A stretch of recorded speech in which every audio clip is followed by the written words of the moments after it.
Hello दोस्तों, हमारे channel में आपका स्वागत है। आज हम जिस फिल्म की कहानी देखने वाले हैं उसका नाम है बलम द बॉय। कहानी शुरू करने से पहले आपको हमारी वीडियो पसंद आए तो इसे लाइक करके हमारा सपोर्ट जरूर करें। फिल्म की शुरुआत एक जेल से होती है। वहाँ एक महिला और उसका छोटा बेटा रहते हैं। जब यह महिला गर्भवती थी तभी उसे जेल भेज दिया गया था। उसने अपने बेटे को उसी जेल में जन्म दिया और वहीं उसकी परवरिश की। अब उसकी सजा पूरी हो चुकी है और वह अपने बेटे के साथ जेल से बाहर निकलने वाली है। जेल में समना नाम की एक महिला भी रहती है। वह एक गैर कानूनी रैकेट के मामले में जेल आई थी। उसी ने हमारी नायिका की रिहाई में मदद की थी। बाहर जाते समय समना उससे कहती है कि मेरे इस एहसान को मत भूलना। कुछ महीनों के बाद मैं भी जेल से बाहर आ जाऊंगी, तब मुझे जरूर याद करना। इतना कहकर वह अपना फोन नंबर भी उसे दे देती है। इस फिल्म में नायिका और उसके बेटे का असली नाम कभी नहीं बताया जाता, क्योंकि दोनों आगे चलकर अलग अलग नामों से जाने जाते हैं। इसलिए अभी के लिए हम उस छोटे लड़के को बालन कहेंगे। जेल से निकलते समय वहाँ एक वार्डन नायिका को एक छोटा सा कार्ड देता है। वह एक आश्रय केंद्र का पता होता है। वार्डन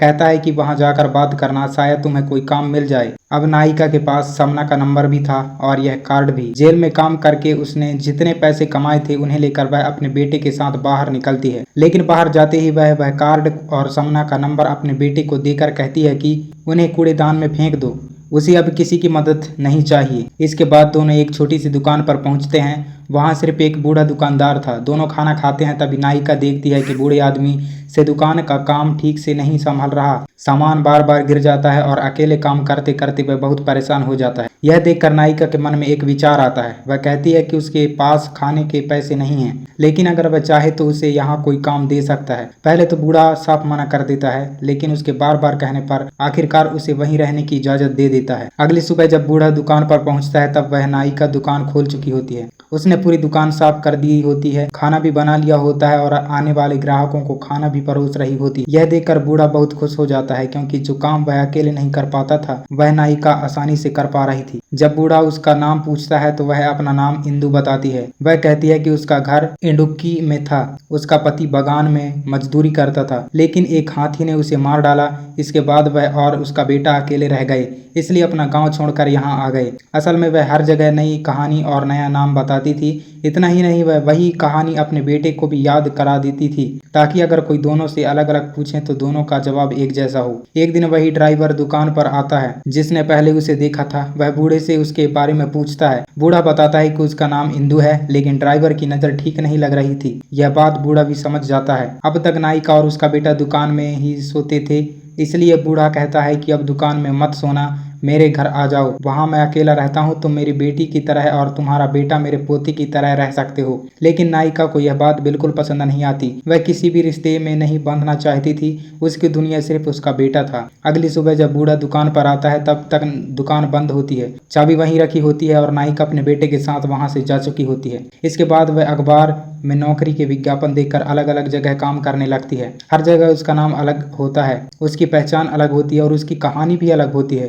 कभी वह खुद को हिंदू बताती, कभी ईसाई और कभी मुसलमान। हर बार वह अपने बेटे को भी नई कहानी याद करा देती है और कहती है कि पिछली कहानी भूल जाना। लेकिन एक बात वह हमेशा अपने बेटे से कहती थी कि चाहे कुछ भी हो जाए, कभी भी पुलिस वालों से बात मत करना। जहाँ भी वह काम करती कुछ लोग उसके साथ गलत व्यवहार करने लगते। कई लोग उससे शादी करने का प्रस्ताव भी रखते और कहते हैं कि वे उसके बेटे को अपना बेटा मानकर पालेंगे। लेकिन वह किसी रिश्ते में नहीं बंधना चाहती, इसलिए हर बार नौकरी छोड़कर दूसरी जगह चली जाती है। आखिर में उसे एक निर्माण स्थल पर काम मिल जाता है। वहीं अचानक वही पुराना ड्राइवर फिर से वहां आ जाता है। उसे देखते ही वह पूछता है, तुम इंदु हो ना? लेकिन वहां का ठेकेदार कहता है कि इसका नाम इंदु नहीं, मैरी है। इसका घर भूस्खलन में खत्म हो गया था। इसके पति की भी मौत हो गई और इसके सारे पहचान पत्र इसी हादसे में खो गए। यह सुनकर ड्राइवर को शक होने लगता है। वह कहता है कि मैंने तुम्हें पहले एक दुकान में देखा था, तुम्हारा बेटा भी मेरे साथ था। लेकिन नायिका बिना घबराए कहती है कि उसका नाम मैरी है और उसका घर सच में भूस्खलन में उजड़ गया था। ड्राइवर उसकी परीक्षा लेने के लिए कई सवाल पूछता है। वह पूछता है कि तुम्हारे घर का रंग क्या था, तुम्हारे पति का नाम क्या था और उनके पास कौन सी गाड़ी थी। नायिका बिना रुके हर सवाल का जवाब देती है। वह कहती है कि घर सफेद रंग का था, उसके पति का नाम बैनी था और उनके पास एक स्कूटर था। इसके बाद ड्राइवर वही सवाल उसके बेटे से भी पूछता है। उसे लगता है कि अगर माँ झूठ बोल रही होगी तो बेटा सच बता देगा, लेकिन नायिका पहले ही सारी बातें अपने बेटे को याद करा चुकी होती है। इसलिए बालन भी वही जवाब देता है जो उसकी माँ ने सिखाया था। यह देखकर ठेकेदार भी ड्राइवर से कहता है कि तुम्हें बेवजह शक हो रहा है, माँ और बेटा दोनों एक ही बात कर रहे हैं। फिर भी नायिका समझ जाती है कि अब यहाँ रुकना ठीक नहीं है, इसलिए वह अपने बेटे को लेकर वहाँ से भी चली जाती है। कुछ समय बाद उसे गिरिजा नाम की एक महिला के घर काम मिल जाता है। वहाँ वसुदेव नाम का एक लड़का रहता था जिसकी उम्र लगभग बालन जितनी ही थी। गिरिजा का पति खाड़ी देश में काम करता था और जल्द ही पूरा परिवार भी वहाँ जाने वाला था। वासुदेव के कुछ जरूरी दस्तावेज तैयार करवाने थे, इसलिए गिरिजा नायिका को शहर भेजती है ताकि वह उसकी आईडी और बाकी कागजों की फोटो कॉपी करवा लाए। नायिका अपने बेटे को साथ लेकर चली जाती है, लेकिन जब वह वापस लौटती है तब उसे पता चलता है कि रास्ते में जिस ऑटो में वसुदेव और दूसरे बच्चे बैठे थे उसका एक्सीडेंट हो गया और वसुदेव की मौत हो गई। जिस बच्चे की देखभाल करने के लिए उसे रखा गया था वही अब इस दुनिया में नहीं रहा। लेकिन आते समय नायिका वसुदेव के सारे दस्तावेज और फोटो कॉपी अपने साथ ले जाती है और अपने बेटे के साथ वहां से निकल जाती। बस स्टैंड पर बैठी हुई उसे एक मानसिक रूप से बीमार महिला दिखाई देती है। वह सबसे खाना मांग रही थी। नायिका उसे खाना देने जाती है, तभी उस महिला के हाथ से एक आईडी कार्ड नीचे गिर जाता है। उसे उठाकर नायिका देखती है कि उस महिला का नाम सरली है और वह एक होम नर्स है।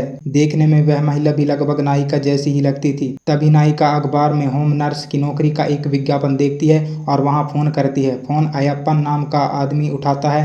वह बताता है कि एक घर में रहने वाली बूढ़ी अम्मा की देखभाल के लिए होम नर्स चाहिए। इस बार नायिका बस स्टैंड वाली महिला की पहचान अपना लेती है और खुद को सरली बताती है। वह झूठ बोलती है कि पहले वह एक ओल्ड एज होम में काम कर चुकी है।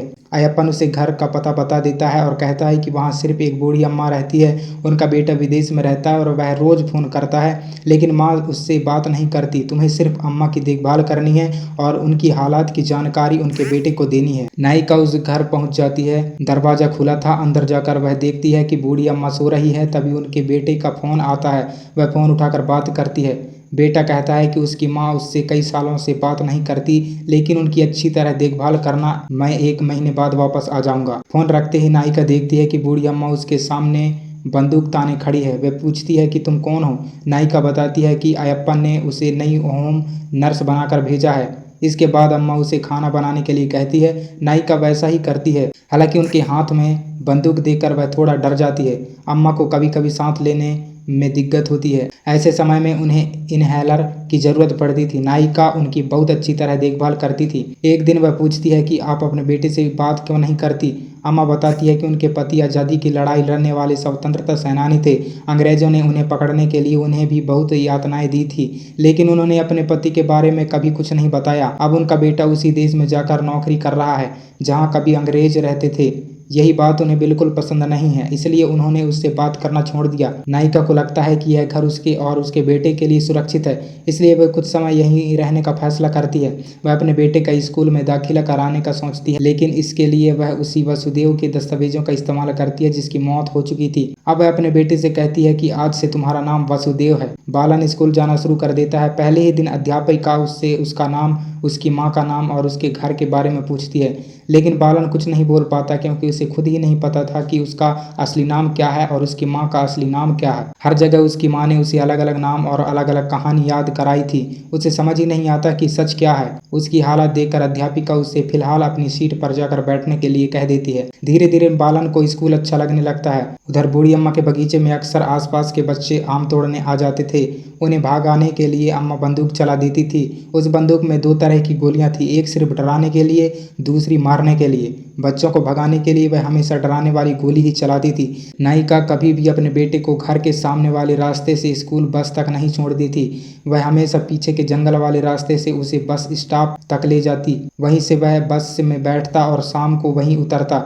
नायिका हमेशा उससे कहती है कि चाहे मुझे आने में कितनी भी देर हो जाए, तुम कहीं यहीं मेरा इंतजार करना। यह सब देखकर बूढ़ी अम्मा को उस पर शक होने लगता है, लेकिन फिर वह कहती है कि मुझे पता है तुम किसी बड़ी परेशानी से भाग रही हो, फिर भी डरने की जरूरत नहीं। तुम जितने दिन चाहो यहाँ सुरक्षित रह सकती हो। कई सालों बाद अम्मा किसी इंसान के इतने करीब आई थी और रोज अब उनका बेटा फोन करता, तब नायिका ही उनकी सारी जानकारी उसे देती। बाजार जाते समय नायिका उस मानसिक रूप से बीमार होम नर्स को अब भी बस स्टैंड पर बैठा हुआ देखती रहती थी। एक शाम जब वह बस स्टॉप पर अपने बेटे को लेने पहुंचती है तो वह वहां नहीं मिलता। वह घबरा जाती है। थोड़ी देर बाद उसे पता चलता है कि बालन दूसरे बच्चों के साथ खेल रहा था। वह उसे डांटते हुए कहती है कि मैंने कितनी बार कहा है, चाहे मुझे देर हो जाए लेकिन तुम यहीं मेरा इंतजार करना, आगे से ऐसा मत करना। एक रात बूढ़ी अम्मा उसे उसकी कहानी सुनाने के लिए कहती है। पहले तो वह मना करती है, लेकिन फिर एक कहानी सुनाना शुरू करती है। वह कहती है कि एक राक्षस ने प्यार का नाटक करके एक राजकुमारी को अगवा कर लिया और उसे अपनी गुलाम बनाकर रखा। राजकुमारी ने कई बार भागने की कोशिश की, लेकिन हर बार नाकाम रही। आखिरकार वह उसी राक्षस के साथ रहने लगी। कुछ समय के बाद वह गर्भवती हो गई। तब उसने सोचा कि उसका बच्चा भी उसकी तरह गुलाम नहीं मरेगा और ना ही उस राक्षस जैसा इंसान बनेगा। एक दिन मौका मिलते ही उसने उस राक्षस को मार डाला, उसे जमीन में दफना दिया और उसके ऊपर केले का पेड़ लगा दिया। इसके बाद वह हमेशा के लिए उसकी कैद से आज़ाद हो गई। यह कहानी सुनकर बूढ़ी अम्मा समझ जाती है कि शायद वह अपनी ही जिंदगी की कहानी सुना रही है। अम्मा कहती है कि अब मुझे नहीं लगता कि तुम मुझे धोखा देकर यहाँ से कुछ चुरा कर भाग जाओगी, इसलिए तुम यही रहकर मेरी देखभाल करो। लेकिन नायिका कहती है कि उसे किसी से भावनात्मक रिश्ता जोड़ना पसंद नहीं है। इस पर अम्मा मुस्कुराकर कहती है, ठीक है, रिश्ता मत बनाओ, सिर्फ नौकरी करने वाली बनकर ही यहाँ रहो। जब मेरी मौत हो जाए तो मुझे इसी बगीचे में कहीं दफना देना। मेरे बच्चों को खबर मत देना, मैं नहीं चाहती कि वे मेरी लाश भी देखें। अम्मा की बातें सुनकर नायिका हल्का सा मुस्कुरा देती है। एक दिन वह हमेशा की तरह बालन को स्कूल छोड़कर बाजार गई थी।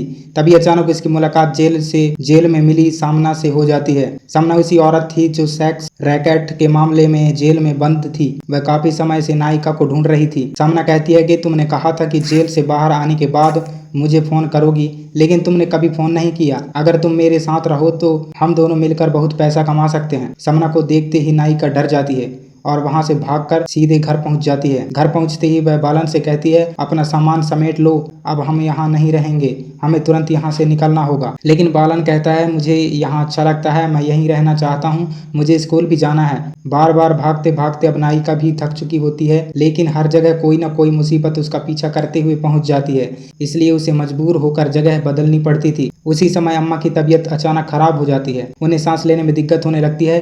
नायिका उनके पास जाती है। अम्मा उससे कहती है, अब कम से कम अपने बेटे के लिए जीना सीखो, उसे स्कूल जाने दो, उसे यहीं रहने दो, यहाँ उसे कोई खतरा नहीं होगा।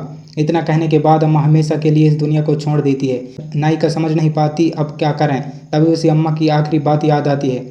वह किसी को भी अम्मा की मौत की खबर नहीं देती।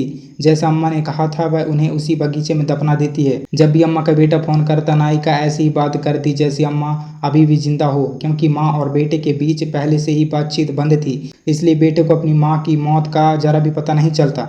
कुछ दिन बाद नायिका और बालन उसी घर में रहते थे। जब भी बच्चे आम तोड़ने आते तो नायिका भी अम्मा की तरह बंदूक से हवा में गोली लगाकर उन्हें डरा देती, इसलिए गांव वालों को लगता रहा कि अम्मा अभी भी घर के अंदर जिंदा है। एक दिन बाजार से लौटते समय नायिका को महसूस होता है कि कोई उसका पीछा कर रहा है। वह घबराकर घर के अंदर चली जाती है, लेकिन उसका पीछा करने वाली कोई नहीं होती बल्कि सामना थी। सामना दरवाजे के बाहर खड़ी होकर कहती है, अच्छे से दरवाजा खोल दो, मैं यहाँ से जाने वाली नहीं हूँ। डर के मारी नायिका दरवाजा खोल देती है। सामना अंदर आकर फिर वही बात कहती है, तुम मेरे साथ चलो, हम दोनों मिलकर वही धंधा करेंगे और खूब पैसा कमाएंगे। मेरे साथ जो लड़कियाँ हैं ये किसी काम की नहीं है, लेकिन तुम बहुत अच्छी हो। बात करते करते सामना पूछती है, सुना है यहाँ एक बूढ़ी अम्मा रहती थी, वे कहाँ हैं? नायिका चुप रहती है। घर की हालत देखकर सामना समझ जाती है कि अम्मा अब इस दुनिया में नहीं है। वह नायिका से पूछती है, क्या तुमने उन्हें मार दिया? नायिका कहती है, नहीं, मैंने उन्हें नहीं मारा। सामना फिर कहती है, जो भी हो तुम यहाँ सुरक्षित नहीं हो, मैं अपनी बाकी लड़कियों को भी यहीं बुला लेती हूँ, यहाँ पुलिस भी नहीं आएगी और किसी को कुछ पता नहीं चलेगा। यह कहकर वह बाहर निकलकर फोन करने लगती है। नायिका समझ जाती है कि अगर सामना ने बाकी लोगों को यहाँ बुला लिया तो उसकी और बालन की जिंदगी फिर मुसीबत में पड़ जाएगी। वह किसी भी हालात में उस धंधे का हिस्सा नहीं बनना चाहती थी। उसकी बस एक ही इच्छा थी कि वह अपने बेटे के साथ वही शांति से जिंदगी बिताए। आखिरकार मजबूर होकर वह बंदूक उठाती है और सामना को गोली मार देती है। इसके बाद वह सामना की लाश भी छिपा देती है और पूरे घर का खून साफ कर देती है। उसी समय अय्यप्पन का फोन आता है। वह बताता है कि आज शाम तक अम्मा का बेटा अपने पूरे परिवार के साथ अचानक घर पहुंचने वाला है, उन्हें सरप्राइज देना है, इसलिए अम्मा को इसकी खबर मत देना। यह सुनती ही नायिका के पैरों तले जमीन खिसक जाती है। अगर वे लोग यहाँ आ गए तो अम्मा और सामना दोनों की मौत का सच सामने आ जाएगा और पुलिस उसे जरूर पकड़ लेगी। उधर हमेशा की तरह बालन स्कूल से उतरकर उसी जगह अपनी माँ का इंतजार कर रहा था। उसे पूरा भरोसा था कि चाहे जितनी देर हो जाए उसकी माँ उसे लेने जरूर आएगी। इधर नायिका देखती है कि अम्मा का बेटा, उसकी पत्नी और अय्यप्पन का कार के घर के अंदर आ चुके हैं। वह बंदूक लेकर दरवाजे की तरफ खड़ी हो जाती है। जैसे ही अय्यप्पन घर के अंदर आता है अचानक गोली चलने की आवाज़ सुनाई देती है। आवाज़ सुनकर अम्मा का बेटा और उसकी पत्नी भी अंदर दौड़ते हैं। उसके बाद वहाँ क्या हुआ यह किसी को ठीक से पता नहीं चलता।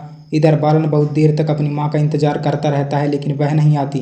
आखिरकार आसपास के लोग पुलिस को खबर दे देते हैं। उस इलाके के थाने में पवित्रन नाम का एक कांस्टेबल था। उसी थाने में सिसिली नाम की एक महिला कांस्टेबल भी काम करती थी और दोनों एक दूसरे से प्यार करते थे। लेकिन लोग कहते थे कि पवित्रन पर भरोसा नहीं किया जा सकता। वह मौका मिलते ही अपने दुश्मनों को फंसा देता है और अपने फायदे के लिए किसी को भी मुश्किल में डाल सकता है। हालांकि सिसिली इन बातों पर विश्वास नहीं करती थी। वह पवित्रन से सच्चा प्यार करती थी। जब लोगों ने पुलिस को बताया कि एक छोटा सा लड़का अकेला खड़ा है तो पवित्रन वहां पहुंचती है। उस समय बालन ने स्कूल की यूनिफॉर्म नहीं पहन रखी थी।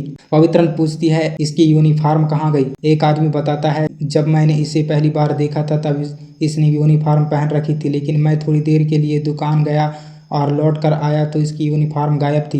पवित्रन बालन से बात करने की कोशिश करता है लेकिन वह बिल्कुल चुप रहता है। वह अपना नाम भी नहीं बताता और यह भी नहीं कहता कि वह अपनी माँ का इंतजार कर रहा है। कोई दूसरा ना देखकर पवित्रन उसे अपने साथ थाने ले जाता है। सीआई कहता है आज रात तक अगर इसके घर वाले इसे ढूंढेंगे तो खुद शिकायत दर्ज कराने आएंगे। अगर कोई नहीं आया तो कल इसकी फोटो अखबार में छपवा देंगे। अभी के लिए तुम इसे अपने घर ले जाओ। पवित्रन बालन को अपने कमरे में ले जाता है, उसे खाना खिलाकर सुला देता है। रात में बालन देखता है कि पवित्रन सिसिली को लेकर कहीं बाहर जा रहा है। तभी उसे समझ में आ जाता है कि दोनों के बीच प्रेम संबंध है। सोने के लिए पवित्रन उसे अपनी एक टी शर्ट देता है जिस पर उसका नाम लिखा हुआ था। अगली सुबह दोनों फिर उसी जगह जाते हैं जहां बालन मिला था। अब तक भी उसे ढूंढने कोई नहीं आया था। वहां तलाश करने पर पुलिस को उसका बैग और स्कूल की यूनिफॉर्म मिल जाती है। उसी समय वहां से स्कूल बस गुजरती है।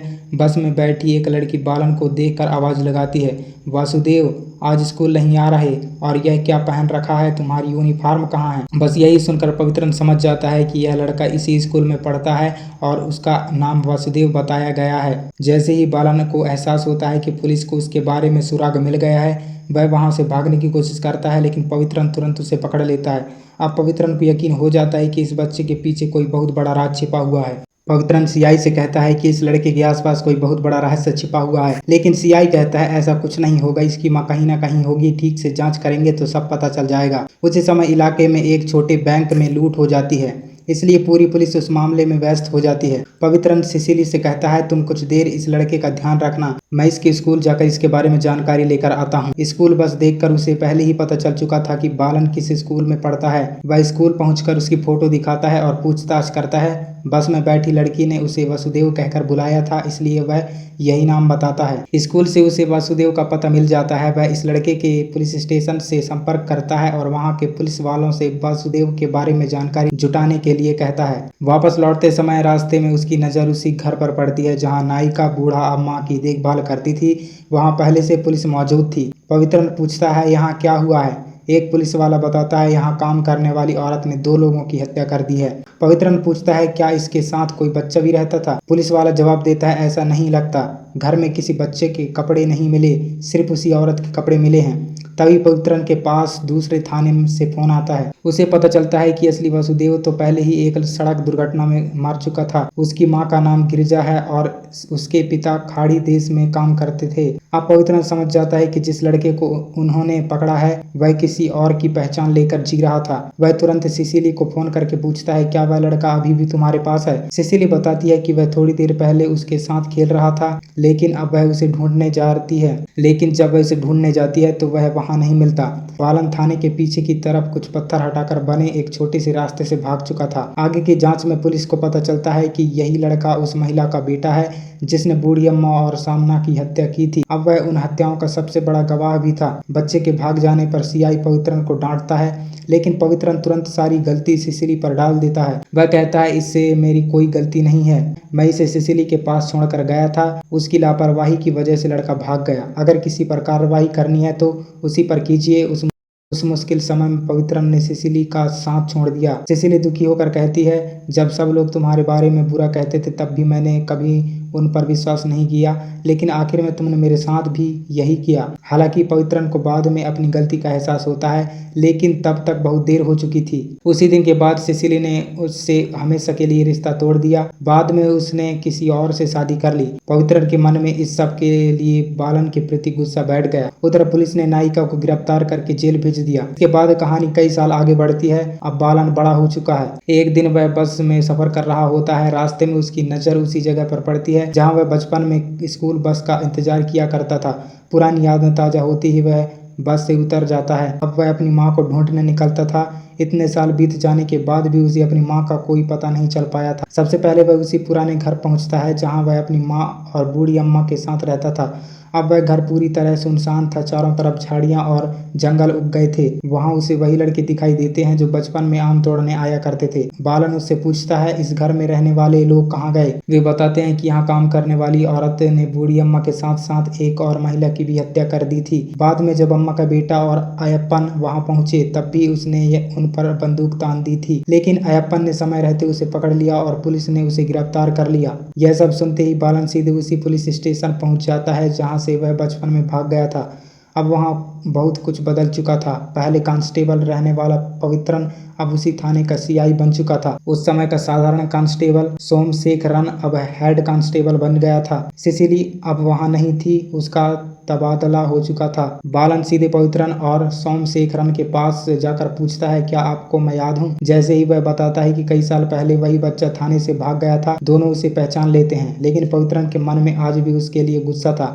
उसे लगता था कि उसी बच्चे की वजह से उसका रिश्ता सिसिली से टूट गया था। बालन विनती करते हुए पूछता है, क्या आपको मेरी माँ के बारे में कुछ पता है? कृपया मेरी मदद कीजिए, मुझे अपनी माँ से मिलना है। पवित्रन ठंडे स्वर में कहता है, तुम्हारी माँ जेल में है। बालन उससे और मदद मांगता है, लेकिन पवित्रन जानबूझकर उसे पानी लाने के लिए बाहर भेज देता है। जैसे ही बालन बाहर जाता है, सोमशेखरन धीरे से उससे कहता है, यहाँ ज्यादा मत रुको, पवित्रन आज भी तुमसे नाराज है, वह तुम्हारी कोई मदद नहीं करेगा। इसके बाद वह एक दूसरे पुलिस अधिकारी का फोन नंबर बालन को दे देता है और कहता है कि उसी अधिकारी ने तुम्हारी माँ का केस संभाला था। बालन तुरंत उस अधिकारी से संपर्क करता है और अपनी माँ के बारे में पूछता है। वह अधिकारी बताता है कि जेल में रहने के दौरान उसकी माँ बहुत हिंसक हो गई थी। वह हर समय अपने बेटे को देखने की जिद करती रहती थी। आखिरकार जेल प्रशासन ने उसे मानसिक अस्पताल भेज दिया। वह वहाँ भी करीब 2 साल तक सिर्फ अपने बेटे को बुलाने की जिद करती रही। फिर एक दिन कोई आदमी खुद को उसका भाई बताकर उसे अस्पताल से अपने साथ ले गया। यह सुनकर बालन हैरान रह जाता है, क्योंकि उसकी माँ का तो इस दुनिया में उसके अलावा कोई अपना नहीं था। आगे और जानकारी मिलने पर उसे पता चलता है कि इस पूरे मामले में पवित्रन का भी कोई न कोई संबंध था।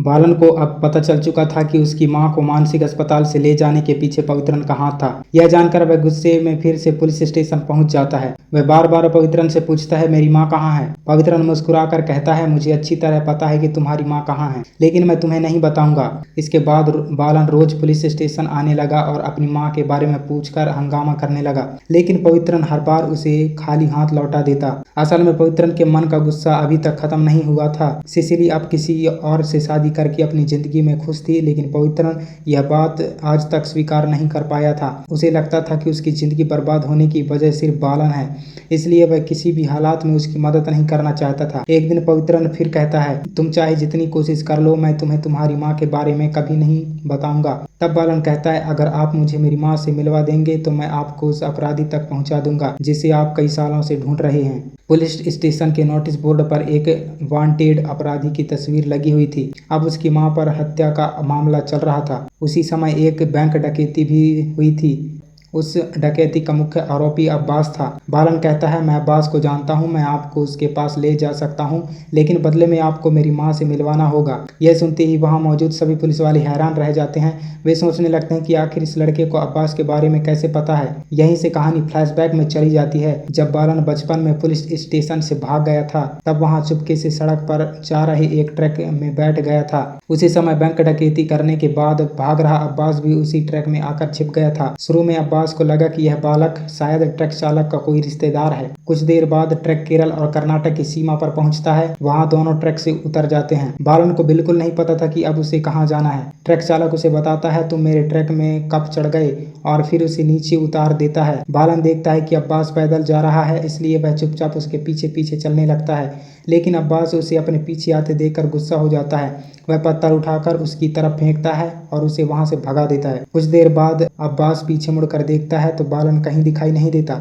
लेकिन थोड़ी दूर आगे बढ़ते ही उसे सामने पुलिस वाले आते हुए नजर आते हैं। जैसे ही अब्बास ने पुलिस वालों को अपनी तरफ आते देखा, उसने तुरंत अपने बैग से चोरी किया हुआ सोना निकाला और पास पड़े कूड़े के ढेर में फेंक दिया।